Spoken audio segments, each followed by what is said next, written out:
How's it going, everyone? I'm Andrew with SpeedTech Lights, and today we'll be going over our Y cable for our CIG-PLUG, our Grand Control, and our Direct Control.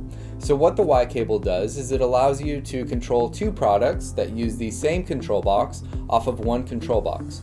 For example, here I have our Grand Control using the Grand Y cable, and then you'll see there's two connection points there to connect two products. So let's go ahead and go over our CIG-PLUG and our Grand Control for example here.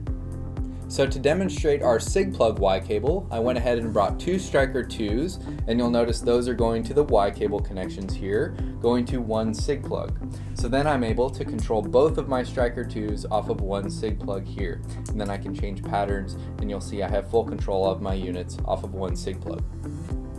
So to demonstrate our Grand Control, I brought our multicolor Raptor Linear and our K-Force Micro 21, which both use our Grand Control. So I have those plugged into the Y cable here, going into one control box. So then you'll see that I'm able to control both of my units off of one Grand Control here.